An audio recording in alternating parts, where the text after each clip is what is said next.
চলুন আজ আপনাদের আমার বাগানের কিছু বনসাই দেখাই। তো একে একে সবার সাথে পরিচয় করে দিই।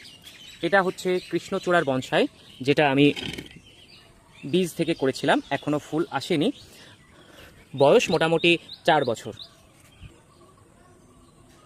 আর এটি হচ্ছে বটের বনসাই, ঝুড়ি নেমে গেছে এবং গেট আপটাও মোটামুটি একটু বনসাইয়ের মতো এসেছে। এটার এজও ওই রকম 4-5 বছরের কাছাকাছি। আর এখন যেটি দেখছেন এটি হচ্ছে একটা জেড প্ল্যান্টস। তো এটিকেও আমি বনসাই করব বলে বা বনসাইয়ের দিকে এগিয়ে নিয়ে যাচ্ছি। আর এখানে যেটি রয়েছে এটি হচ্ছে চায়না বটের বনসাই। এটার বয়সও ওই 5-6 বছরের কাছাকাছি, ঝুড়িও নেমে গেছে। এছাড়াও রয়েছে ফাইকাস। আর এই বনসাইটি কিন্তু আমি নিজের হাতে বানাইনি, শুধুমাত্র এটি নার্সারি থেকে রেডি কিনেছিলাম 3-4 মাস মতো আগে।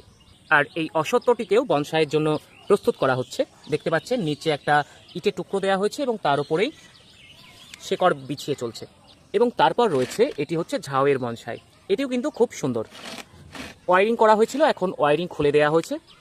আর এটা তো অ্যাডেনিয়াম, আপনারা সবাই চেনেন। এটিকে চুলের বিনুনি শেপ দেওয়া হয়েছে। তো এই হচ্ছে আমার ছাদ বাগানের কিছু বনসাই, যেগুলো আপনাদের ভিডিওর মাধ্যমে দেখানোর চেষ্টা করলাম। আজকের ভিডিওটি এখানে শেষ করছি। সবাই ভালো থাকবেন, আবারও দেখা হচ্ছে নেক্সট ভিডিওয়।